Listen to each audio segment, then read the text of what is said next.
السلام علیکم ناظرین، حد ڈرامے کی آنے والی قسط میں آخر کس کی محبت اپنی منزل تک پہنچے گی اور کون اپنے ہی فیصلوں کی بھول بھلائیوں میں بھٹکتا رہ جائے گا؟ اس دلچسپ بحث سے پہلے ایک بات ہے جو میں کافی عرصے سے اس ڈرامے میں نوٹ کر رہی ہوں اور یقیناً آپ میں سے بہت سے لوگوں نے بھی محسوس کی ہوگی۔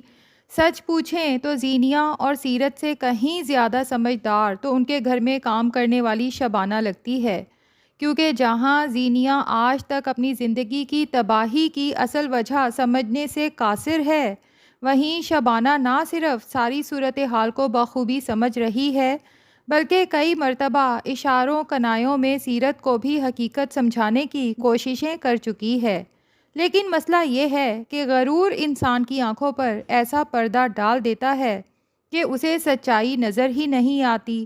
سیرت بھی ہر بار شبانہ کی بات سننے کی بجائے اسے جھڑک دیتی ہے۔ ویسے بھی جس عورت نے کبھی اپنے غریب رشتہ داروں کی نہیں سنی، وہ بھلا اپنے گھر کی ملازمہ کی بات کیوں سنے گی اور کیوں اس پر غور کرے گی؟ البتہ دانش اور زینیہ کی طلاق کے بعد سیرت شدید پریشانی میں مبتلا نظر آ رہی ہے۔ اس کی مالی حالت پہلے ہی خراب ہو چکی ہے، جائیداد جا چکی ہے، کاروبار ختم ہو چکا ہے، اور اب اگر زینیہ بھی دانش کے گھر سے ہمیشہ کے لیے الگ ہو جاتی ہے تو سوال یہ پیدا ہوتا ہے کہ یہ دونوں ماں بیٹی آخر کہاں جائیں گی؟ کیونکہ حقیقت تو یہ ہے کہ اگر زینیہ نے اپنی شادی کو سنبھالنے کی کوشش کی ہوتی تو دانش ایسا شخص تھا جو نہ صرف زینیہ بلکہ سیرت کو بھی اپنے گھر میں عزت کے ساتھ جگہ دینے کو تیار ہو جاتا۔ دانش نے ہمیشہ زینیہ سے محبت کی، اس کا خیال رکھا اور ہر مشکل وقت میں اس کا ساتھ دیا، لیکن افسوس کہ محبت صرف ایک طرف سے ہو تو رشتہ زیادہ دیر نہیں چل سکتا۔ البتہ یہاں ایک بات میری سمجھ سے باہر ہے۔ آخر دانش اور ٹینا کے درمیان ایسا کون سا رشتہ ہے کہ دانش اپنی زندگی کا ہر اہم معاملہ اور ہر دکھ سکھ سب سے پہلے ٹینا کے ساتھ شیئر کرتا ہے؟ دونوں کے درمیان جس قسم کی انڈرسٹینڈنگ دکھائی گئی ہے، بعض اوقات تو یوں محسوس ہوتا ہے جیسے وہ ایک دوسرے کو برسوں سے بہت گہرائی سے جانتے ہوں۔ اسی وجہ سے ایک سوال ذہن میں آتا ہے کہ اگر دونوں ایک دوسرے کو اتنا سمجھتے تھے تو پھر دانش نے ٹینا سے شادی کیوں نہیں کی؟ اور اب بھی جب دانش ٹوٹا ہوا اور مایوس نظر آتا ہے تو ٹینا ہی اسے حوصلہ دیتی ہے اور کہتی ہے کہ فکر نہ کرو، ایک دن تمہیں ایسی لڑکی ضرور ملے گی جو تمہاری قدر کرے گی اور تمہیں سمجھے گی۔ اب یہ تو آنے والی قسطوں میں ہی واضح ہوگا کہ ٹینا صرف ایک مخلص دوست ہے یا اس کے دل میں بھی کہیں نہ کہیں دانش کے لیے کوئی نرم گوشہ موجود ہے۔ بہرحال اصل کہانی کی طرف واپس آتے ہیں۔ دانش کو اب بھی زینیہ کی سمجھ نہیں آ رہی۔ اسے حیرت ہے کہ ایک عورت اپنے سابقہ شوہر کے لیے اس حد تک جذباتی کیسے ہو سکتی ہے۔ وہ اپنی موجودہ زندگی، اپنے رشتے اور یہاں تک کہ اپنے ہونے والے بچوں تک کی پرواہ نہ کرے۔ اور یہاں میں ایک بات ضرور کہوں گی، محبت کو اس انداز میں پیش نہیں کیا جانا چاہیے کہ گویا کسی کی زندگی برباد کر دینا بھی عشق کی نشانی ہو۔ حقیقی محبت تو وہ ہوتی ہے کہ انسان جس سے محبت کرتا ہے اس کی خوشی کو اپنی خوشی سمجھ لے۔ اگر وہ کسی اور کے ساتھ خوش ہے تو اسے خوش دیکھ کر دعا دے اور خاموشی سے پیچھے ہٹ جائے، نہ کہ اگلے بندے کی زندگی میں زبردستی گھسنے کے لیے یا اسے زبردستی اپنی زندگی میں رکھنے کے لیے اس کی خوشیاں، اس کا سکون تباہ و برباد کر دے۔ خیر زینیہ اب بھی اسی غلط فہمی میں مبتلا ہے کہ شہرام آج بھی اس سے اتنی ہی محبت کرتا ہے جتنی شادی سے پہلے کرتا تھا۔ شاید اسے آج بھی وہ دن یاد ہے جب شہرام نے شادی کے دن زینیہ سے کہا تھا کہ دنیا کے سب سے خوش نصیب لوگ وہ ہوتے ہیں جو اپنی محبت کو پا لیتے ہیں، اور ہم دونوں انہی خوش نصیبوں میں سے ایک ہیں۔ اور یہی پرانی باتیں زینیہ کے دل میں امید کی کرن جگاتی ہیں۔ اسے لگتا ہے اگر وہ چاہے تو دوبارہ شہرام کی زندگی میں واپس جا سکتی ہے۔ دوسری جانب فریال بھی زینیہ کی طلاق کی خبر سن کر چند لمحوں کے لیے پریشان ضرور ہو جاتی ہے، کیونکہ وہ زینیہ کی فطرت کو اچھے سے جانتی ہے۔ وہ جانتی ہے کہ زینیہ جب کسی چیز کی ضد باندھ لے تو پھر اسے حاصل کرنے کے لیے کسی بھی حد تک جا سکتی ہے۔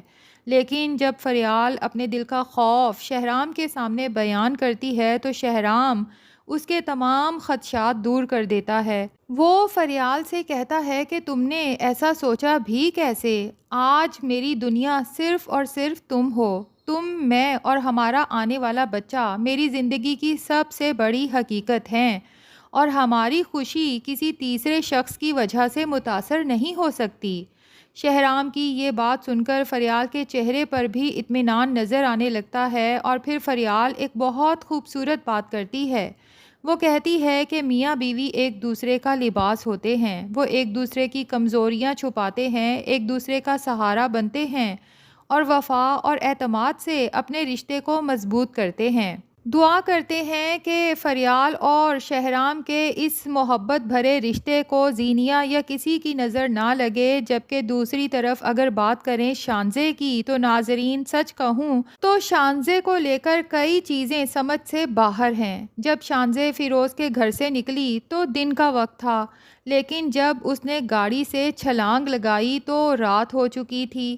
اب یہاں پر سوال یہ ہے کہ اتنے گھنٹوں تک وہ ایک اجنبی ڈرائیور کے ساتھ آخر کیوں بیٹھی رہی، اور اس دوران اسے ایک بار بھی اپنے والد کو فون کرنے کا خیال آخر کیوں نہیں آیا، خاص طور پر اس وقت جب اس کے والد نے اسے واضح طور پر کہا تھا کہ بیٹا اگر کوئی بھی مسئلہ ہو تو یاد رکھنا کہ میں تم سے صرف ایک کال کی دوری پر ہوں، میں فوراً تمہارے پاس آ جاؤں گا۔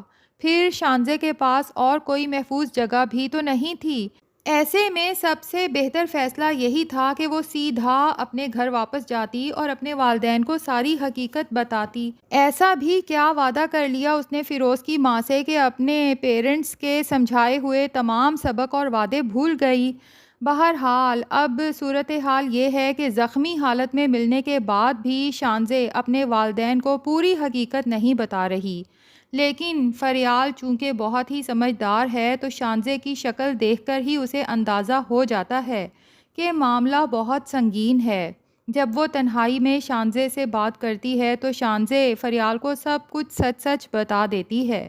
وہ بتاتی ہے کہ فیروز کی والدہ نہیں چاہتی کہ اس کا اور فیروز کا رشتہ برقرار رہے، اور اس نے ان سے وعدہ بھی کر لیا ہے کہ وہ دوبارہ کبھی فیروز کی زندگی میں واپس نہیں آئے گی۔ لیکن قسمت کا کھیل دیکھیں کہ یہ تمام گفتگو دروازے کے باہر کھڑا فیروز بھی سن لیتا ہے، اور لگتا یہی ہے کہ اس کے بعد فیروز کے لیے اپنی والدہ کی حقیقت کو مزید نظر انداز کرنا آسان نہیں ہوگا۔ ممکن ہے وہ پہلی بار کوئی بڑا فیصلہ کرے اور شانزے کا ساتھ دینے کے لیے اپنی والدہ کے سامنے کھڑا ہو جائے، اور یہ بھی ممکن ہے کہ وہ الگ گھر لے کر نئی زندگی شروع کرنے کا سوچے۔ البتہ یہاں ایک پہلو ایسا بھی ہے جسے مکمل طور پر نظر انداز نہیں کیا جا سکتا۔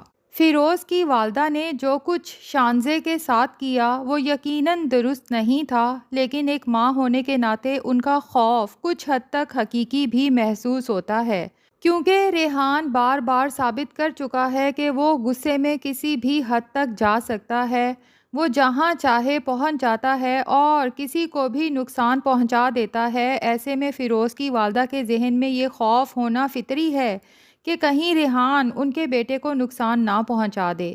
اس لیے میرے خیال میں اصل مسئلہ شانزے نہیں بلکہ ریحان ہے۔ اگر ریحان کو قانون کے مطابق سخت سزا مل جائے تو بہت سے مسائل خود بخود ختم ہو سکتے ہیں۔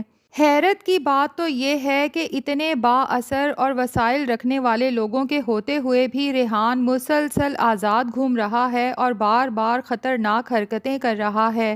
تو ناظرین، آپ میں سے کتنے لوگ میری اس بات سے اتفاق کرتے ہیں کہ فیروز کو فوری طور پر اپنی ماں کو چھوڑنے کی بجائے پہلے ان کے خوف کی اصل وجہ کو ختم کرنا چاہیے، کیونکہ اگر ریحان کا مسئلہ حل نہیں ہوتا تو شانزے اور فیروز الگ گھر میں رہ کر بھی سکون سے زندگی نہیں گزار سکیں گے، اور پھر فیروز کی والدہ کا خوف بھی ختم نہیں ہوگا۔ اپنی رائے کمنٹس میں ضرور شیئر کیجئے۔ ریویو پسند آیا ہے تو ویڈیو کو لائک اور چینل کو سبسکرائب بھی کر دیجئے۔